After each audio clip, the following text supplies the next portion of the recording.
sedekah itu akan mensucikan jiwa, akan membuat jiwa ini jadi bersih, jadi baik. Kalau hati keras, banyak malas berbuat ibadah dan malah terbuka pintu maksiat, maka sedekah salah satu pintu utama untuk mensucikan jiwa. Sebagaimana Allah sebutkan dalam surah At-Taubah ayat 103, A'udzu billahi minasyaitonir rajim. Khudh min amwalihim shadaqatan tutahhiruhum wa tuzakkihim biha wa shalli 'alaihim. Inna salataka sakanul lahum wallahu sami'un 'alim. Ambillah zakat atau sedekah dari sebagian harta mereka, hai Muhammad, dan dengan zakat atau sedekah itu engkau telah membersihkan dan mensucikan jiwa mereka, dan berdoalah untuk mereka. Sesungguhnya doamu menjadi ketentraman jiwa mereka, dan Allah Maha mendengar lagi Maha mengetahui. Ulama tafsir mengatakan yang dimaksud dengan watu zakihim dan mensucikan jiwa mereka adalah membersihkan dosa-dosa mereka, melapangkan dada-dada mereka, serta membukakan semua pintu-pintu kebaikan dalam kehidupan mereka. Yang kedua, sedekah adalah bentuk ketundukan kepada Sang Pencipta Allah. Allah Subhanahu wa taala menyebutkan dalam Al-Qur'an, mengingatkan kepada kita kekal ditelawakan oleh orang beriman sampai hari kiamat. Kalau sedekah yang dikeluarkan akan mendatangkan kebahagiaan, dan kalau tidak dikeluarkan justru akan jadi penyesalan pada hari kiamat. Dalam surah Ibrahim ayat 31 Allah berfirman, A'udzu billahi minasyaitonir rajim.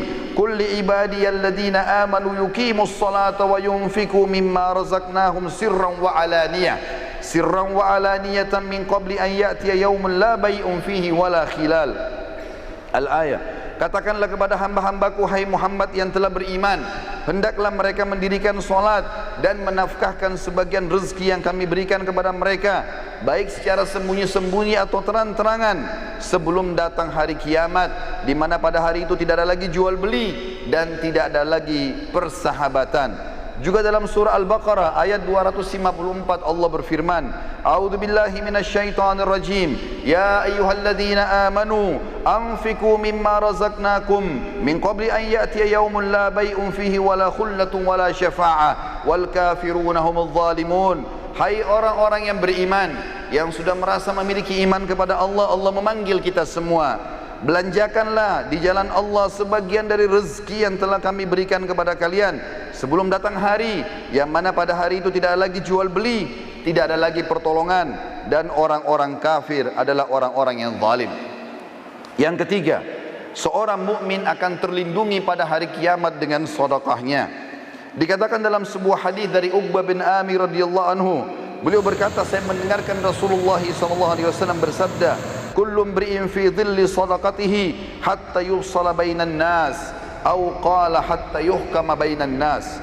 Dan hadis ini disebutkan Ibnu Khuzaimah dan dikatakan sanadnya sahih berdasarkan syarat Muslim, yang artinya adalah setiap orang nanti pada hari kiamat akan dilindungi oleh sedekahnya, di mana Allah Subhanahu wa taala sedang ditunggu untuk mengadili para hamba-hamba, atau kata Nabi SAW, hingga Allah memutuskan di antara manusia.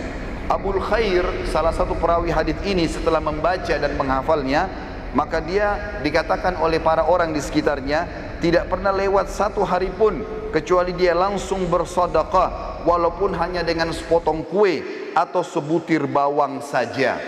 Juga dalam hadis lain diriwayatkan Bukhari Muslim, sebagaimana disebutkan hadis yang cukup panjang, ada 7 orang akan dinaungi oleh Allah pada hari kiamat. Tidak ada naungan kecuali naungan Allah. Salah satunya adalah seseorang yang bersedekah dengan tangan kanannya sampai tangan kirinya tidak mengetahui. Artinya kalau tangan kiri tidak tahu, bagaimana dengan orang lain? Dia berusaha selalu bersedekah dan mengejar rahmat Allah dari situ. Yang keempat, sedekah akan menjauhkan dari musibah, cobaan, bahkan kematian buruk. Sebagaimana dijelaskan dalam sebuah hadis diriwayatkan Tabarani dalam kitab Al-Kabir dengan sanad hasan. Kata Rasulullah sallallahu alaihi wasallam, "Sana'iul ma'rufi taqiyu masari as-su' wa sadaqatus sirri tudfi'u ghadabur rabb wa silatur rahim tazidu fil umur." Perbuatan-perbuatan baik dan kepatuhan kepada Allah akan menghindarkan diri dari pintu-pintu keburukan. Sedekah yang tersembunyi akan memadamkan amarahnya Sang Pencipta Allah, dan menyambung tali silaturahim akan menambah umur. Di dalam hadis yang lain dari Anas bin Malik radhiyallahu anhu, bahwasanya Rasulullah sallallahu alaihi wasallam bersabda, "Innas sadaqata la tudfi'u ghadabur rabb wa tadfa'u an mitati su'. Ketahuilah bahwasanya sedekah dapat memedam atau memadamkan amarahnya Sang Pencipta karena sudah melanggar, dan menghindarkan diri dari kematian yang buruk.